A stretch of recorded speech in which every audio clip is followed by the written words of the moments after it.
Bonjour, alors aujourd'hui on va commencer à étudier les précipitations et plus largement on va étudier les météores. Alors à votre avis, qu'est-ce que c'est un météore? Donc voyons voir ça tout de suite. Donc les météores, ce sont tous les phénomènes atmosphériques dont font partie les hydrométéores, c'est-à-dire la pluie, la neige, la grêle, le brouillard et toutes autres sortes de précipitations qui sont donc des hydrométéores solides ou liquides qui tombent dans l'atmosphère.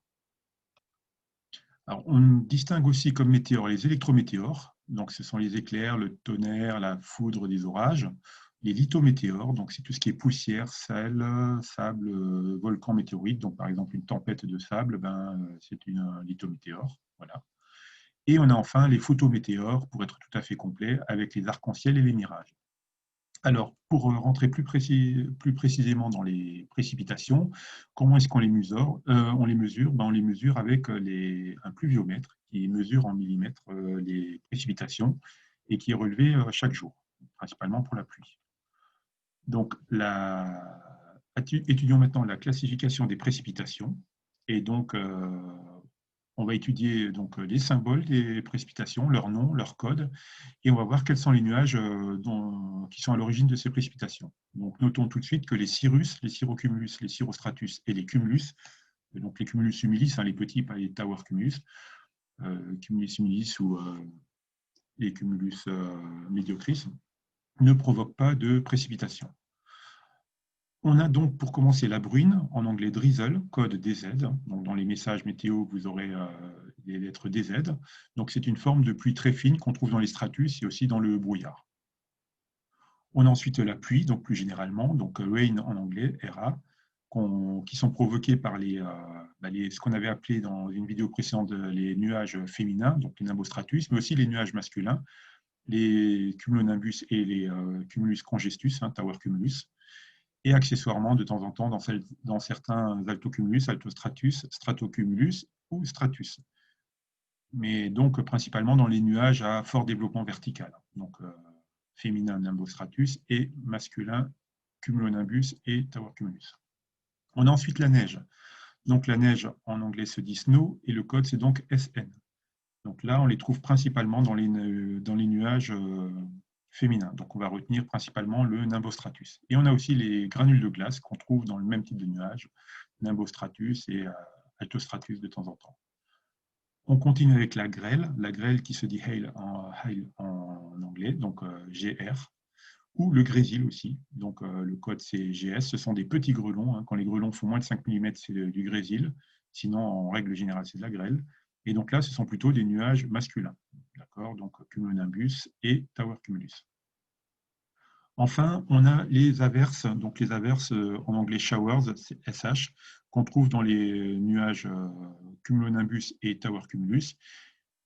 Et en général, on précise, on peut aussi les avoir dans les altocumulus.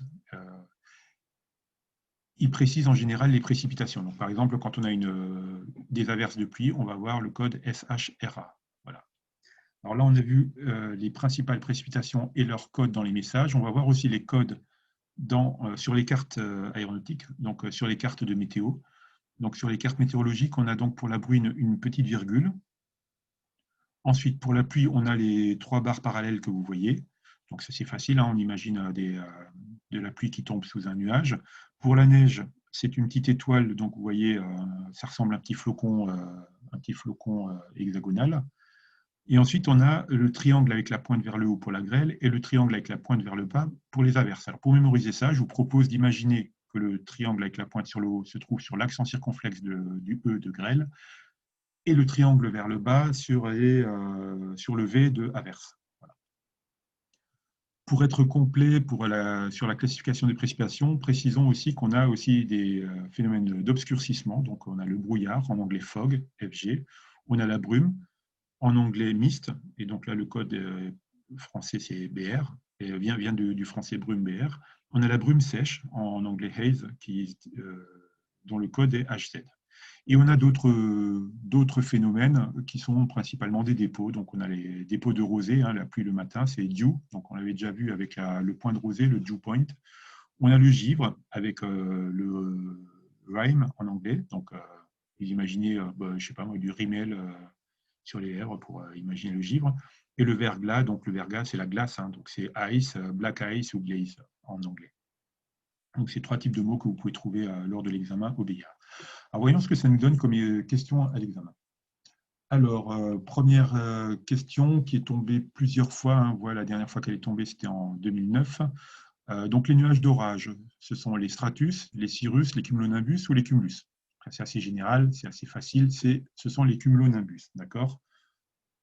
Donc, on a aussi des tower cumulus, donc des cumulus congestus dans certains cas, mais ce n'est pas tous les cumulus qui provoquent des orages. Hein. Voilà. On continue avec une autre question. Sous quel type de nuage peut-on observer des averses? Donc, les averses, on a vu qu'on pouvait les observer sous pas mal de nuages. Donc, regardons ce qu'on nous propose. Donc, des gros cumulus et des cumulonimbus, des nimbus et des nimbostratus, des stratus et des stratocumulus, des cirrus et des cirrocumulus. Donc, procédons par élimination. Déjà, on élimine le D, cirrus et cirrocumulus. On avait vu qu'ils ne provoquaient pas de précipitation, les nuages en très haute altitude. Ensuite, stratus et stratocumulus ne provoquent pas vraiment de précipitation, provoquent des précipitations, mais pas des averses, d'accord. On n'a pas d'averses de bruine, d'accord, par exemple. Ensuite, les nimbus, ça n'existe pas, les nimbus. Hein. On a vu que nimbus, bon, ça c'est peut-être je crois que c'est ça concerne plus Harry Potter que le BIA. Donc, on a le nimbostratus et le cumulonimbus, mais on n'a pas de nimbus. Voilà. Donc, le nimbostratus peut nous donner des averses de pluie. Mais sinon, enfin, on a les gros cumulus qui sont principalement des tower cumulus, d'accord, donc des cumulus congestus, et les cumulonimbus. Donc, c'est la réponse A.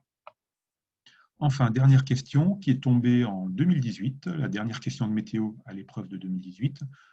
Pour un aéronef en vol, le seul phénomène pouvant être la cause de tous ces dangers, réduction de visibilité, cisaillement de vent, dégâts à la structure, altération du profil aérodynamique et givrage, est l'onde, la turbulence, les précipitations, le brouillard.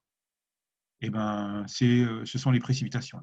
Les précipitations, c'est ce qu'il y a de plus dangereux. Les deux, on verra dans une vidéo ultérieure que les deux plus grands dangers en aéronautique pour la météo, c'est ce qui provoque donc des turbulences, ce sont les orages hein, qui provoquent des turbulences, mais aussi des précipitations, et principalement les précipitations qui sont à l'origine de tout ça. Et on a comme autre danger le brouillard. Le brouillard, c'est parce qu'on n'y voit plus rien, et les avions, les pilotes peuvent percuter le sol ou une montagne ou ce genre de choses.